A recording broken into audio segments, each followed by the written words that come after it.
pronged approach. From an HR performance perspective, we put requirements in of being able to contribute content and be known for contributing that content, and measure that by who are the top contributors, and recognize that through a reward system.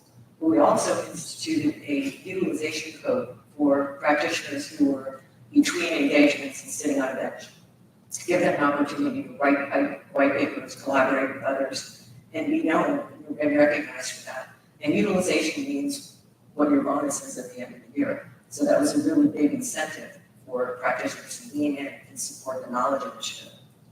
Then also created this concept of being part of the community of knowledge sharers, to be a knowledge champion in each part of the business, to be an evangelist of why knowledge sharing is more powerful than knowledge hoarding, and to really make that resonate with each persona.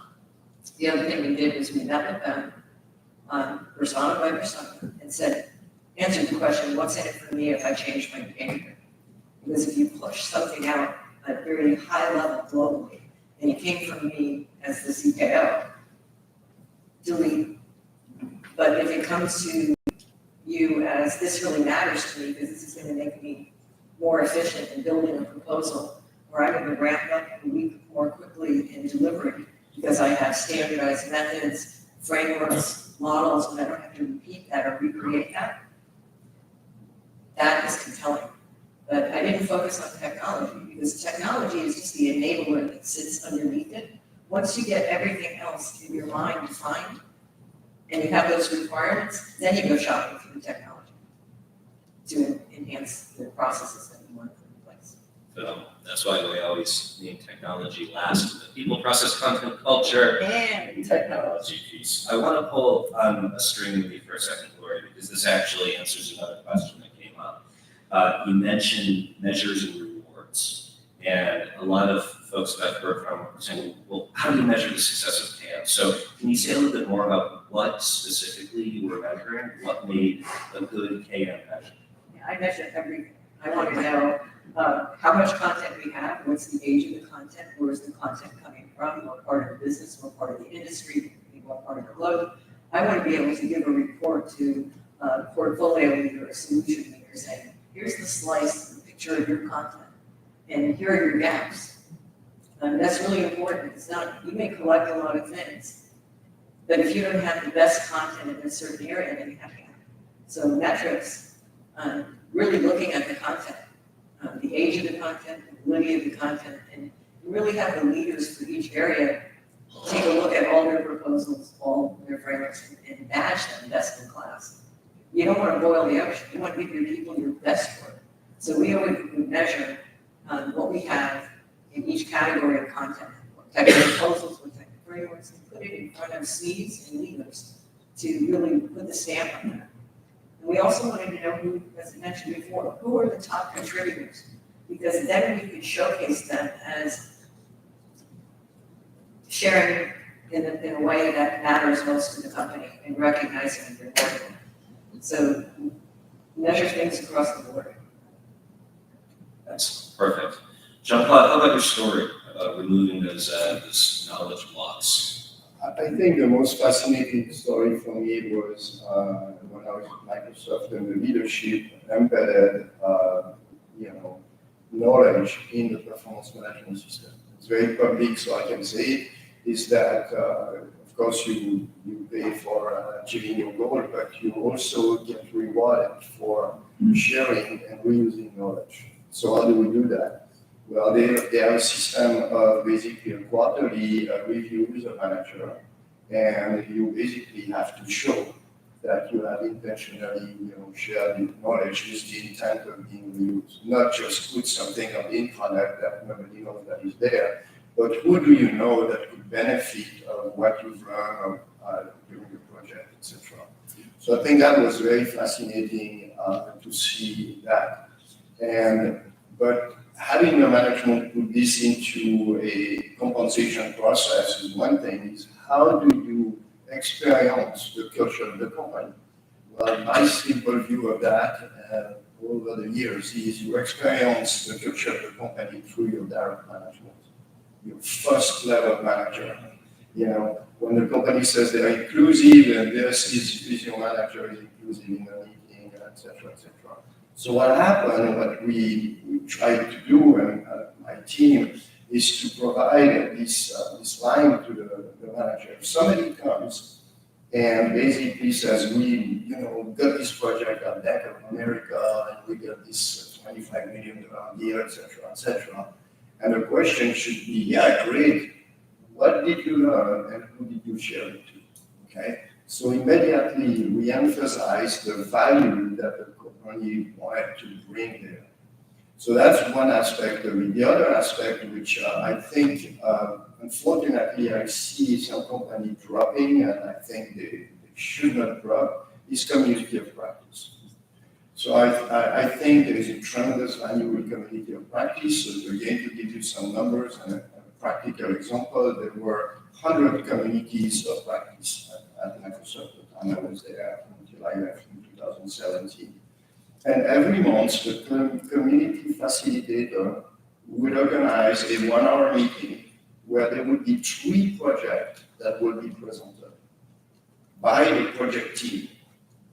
What was the problem with the company? How did you approach it? What did you do? What did you learn? Right? Simple stuff like that. But that would disseminate basically the knowledge to the company. But the other thing we do, we would build that report of, like when the German person was talking and there was an American audience or an Asian audience, it was fascinating to see the bonding of people and so on. So there was this flow of knowledge sharing from practice, and they were open to share also, mistake. I mean, NASA is very famous about having what did I fail kind of story every month, but I mean, community of practice, if you don't have one in your company, it's a good thing to have. Excellent. Well, it's also, I think, even more critical today during the Great Resignation. Community practices are a great knowledge capture tool that feels very natural to experts. We actually had a question from the audience about this, so Jean-Claude, we'll stick with you for a second. The question is, I am looking to create communities of practice in my organization for the first time. How do I get started? Well, I think you need to find out where there is already a group of people that have a common purpose and are working together. I mean, that's always easier to do that there, and to understand some of the basic rules of community of practice. Number one, you don't direct them. It's a bit of a self-managed kind of thing. If anything, what we shared in the past is to use a community health index, because the community has a life cycle. For sure the Windows 7 community is dead, right? So what I mean by that is that you need to understand there's a life cycle, and you can measure the interaction of the community, you can the knowledge capture, you can do a lot of things. But start with something that exists already, a group of people that are there, and then I'll be glad to share my recommendation on that. But there's a book also, so many books on this, and Stan Garfield is really the knowledge Wikipedia. If you go on his side, you will find a lot of recommendation there. How to start that. Very good. And Phaedra, how about your knowledge blocker removal story? I think the problem is less that people don't want to share knowledge because they're afraid of losing power. I think the reason why people don't want to share knowledge is because there is a less perceived value based on what that knowledge base is. Right? And actually, that was my big shtick in my talk yesterday, is because I was making the point of saying, earning trust in AI is not a technical problem with a technical solution. It's a socio-technical problem that requires a holistic approach that must be multidisciplinary. And so I've leaned in hard into pushing teams to be multidisciplinary and also shining the light on this perceived bias on whose knowledge has value. And even other AI summits, that I've been to, curate content and market their whole summit to a certain category of people and not to others. Right? You think of books on artificial intelligence. Who are they written for? Which audience? You take a class in data and AI ethics in a higher institution. It's communicated to and marketed for data scientists and machine learning scientists and computer scientists and not everybody else. And yet we desperately need social scientists, designers, psychologists, industrial organizational psychologists, lawyers, et cetera, working with data scientists in order to curate AI models responsibly. Yet their knowledge is devalued. That's the problem. And I look around and I think, how do we change the culture of organizations to really push this hard? In addition to leaning into humor and comics, I started making comics, which is totally fine, and art therapy. But also I've been looking at schools and our school systems, and again, having conversations with deans about what about having a data and AI ethics program? And their first response is, oh, good idea, should it be in the School of Humanities or the School of Engineering? And it's like, see, that's the problem. So that's what. Excellent. Great themes here. If I want just to add to that, because she really hits a chord on me, is that it's the diversity of sharing and the sharing of diversity. And that's one of the key successful community of practice is diversity. Don't put only one type of role. Put all the role there, right? All the role. And that's how you can, and you're so right, And when we set up our Center of Excellence, the first thing we did, we said, we don't care what your background is. You have a background in design, you have a background in sales, but you care about AI ethics, you're in. Yeah. And by the way, we want you to work on projects with us together. Start there. Very good. Larry, it looked like you wanted to jump in on this one. Did I misread that? No, I think what Jean-Claude said is true. You really can't create a community of practice. You can find them, you can discover them. They're there. They're there. Well said. Right. Excellent. Good. So we have some wonderful questions coming in. I'm not sure we'll be able to get to all of them, but this is excellent. Thank you for those. The next question that we had that I wanted to hit on was about standing up the new KM program. So one of our guests is asking, when building a KM program, does that happen from the top down, from leadership, or from the bottom up, or a grassroots approach? Would anybody like to field that? We don't need to go through everybody. Does anybody have a field? Strong answer? Yeah, I'm in the process of that right now, and it really is starting with the leadership, or what are the outcomes for the business that they're looking to achieve with their customers. And then to look internally and say, what are the things we're trying to solve for? What are the outcomes we're looking for? What are we trying to solve for? And start there. Bottom up, forum groups. What are the pain points of your practitioners by their persona? What's keeping them from finding knowledge, accessing knowledge quickly? What are the pain points of the disconnects and not being able to find expertise to go hand in hand with that? So I think, to me, it's always been start with the strategy and then understand pain points in the business, then build your requirements. And also you have to ask yourself, if you're in a situation where you already have the knowledge platform built, is it wise to keep putting Band-Aids on something that isn't really a fit for those requirements that you laid out? Or is it more efficient for the company and for all of your people to start with a white sheet of paper? Technology has evolved so much over the past 3 to 5 years. If you're still working with a platform and you say, okay, I'm just going to upgrade to the next version, but it doesn't have this, so I'm going to provide this third-party thing that I'm going to put on top of it. You look at it, all of a sudden, you've created this hybrid that's very hard for your IT department to support, number one. And if you start with a clean sheet of paper, your IT department's going to love you. And I think you're going to cut significant costs for the company along the way. Don't be afraid to blow it up that. Yeah, don't be afraid to pull out that sheet of paper and say, if I had my way, what is the right foundation? How would I build this? Is it going to meet those needs of the requirements and the outcomes, and then measure it against what you currently have. You can do the T-chart and see, wow, this isn't gonna do that, but this will. Excellent. Here's a little bit of a curveball, and this is important to me because my Bitcoin is way down.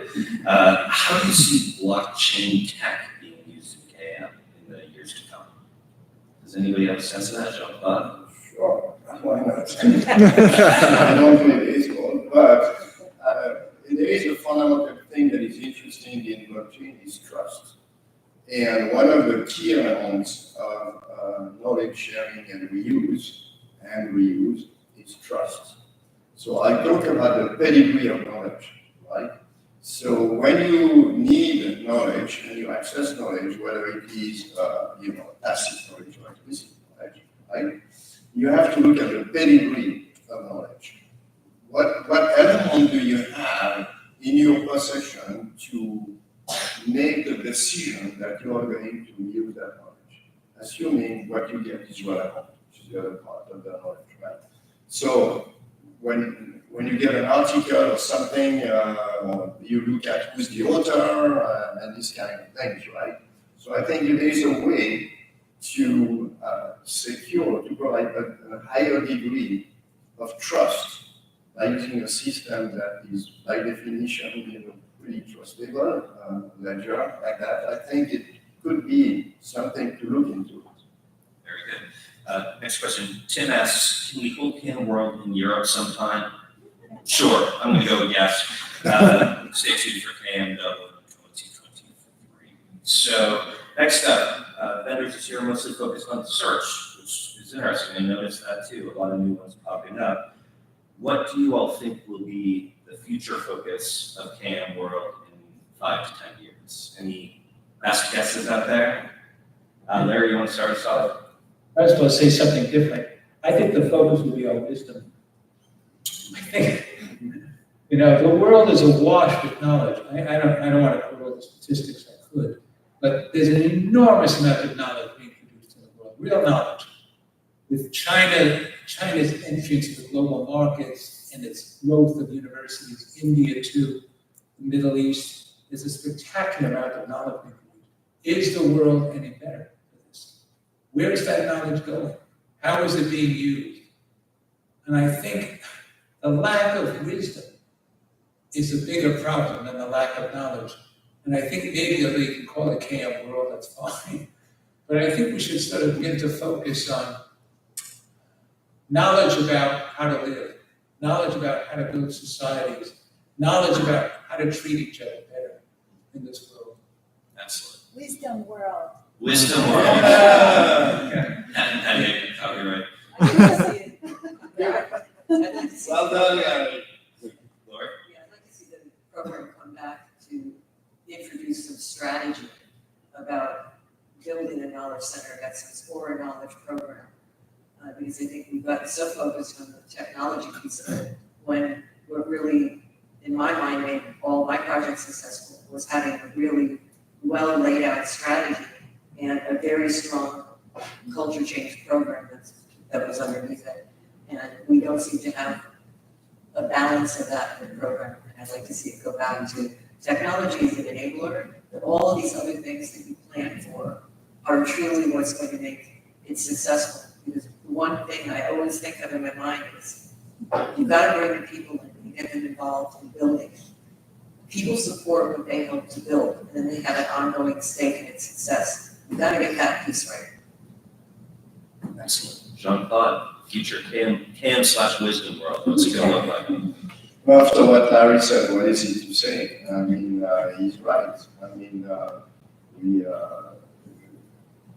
when we look at the evolution of knowledge worker, which Colin was rightly presenting in his talk earlier, I think there is a point where you see the democratization of technology bring such a high level of knowledge. Look at our phone, how powerful our phones are, and the way that they tag all our picture, and you don't have to tag anything. If they find anything, now you take a picture and you have a OCR of the character, you touch you take a picture on a slide and there's a URL, you click the URL, it goes. I mean, it's just like, that's not going to be the issue in 10 years. The issue is what Larry's saying is that we're lacking empathy, leadership. I think empathy is what worries me the most. If we look at the sadness of the world today, the wars and everything, is because we lack basic empathy. So how are we going to for me, that's a far more important thing than slowing the knowledge sharing and the reuse. Nice. And Phaedra, you get the last word on this. We'll be talking about which ontologies do we trust to power our own AI. So back to trust and wisdom. And then whose ontology represents us best? And what ethics behind. Oh, yeah. Which one matches my point of view? Well, wonderful. I want to thank our panelists and thank everybody for being here. This is a session that I hope we get to do in years to come.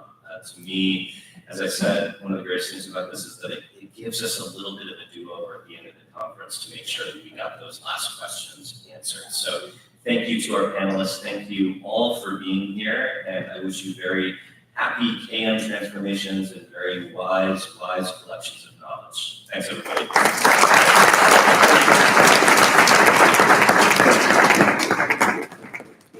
Yeah, I wanted to just say one more thing before we release. First of all, thanks, Zach, for facilitating this. On behalf of Information today, a big thank you for being here on a late hour today.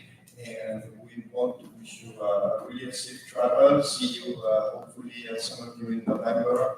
I want to thank all the crew that made this happen for those 3 days, the people invisible who fixed the problem with the AV, make the audio work, make the life of the presenter.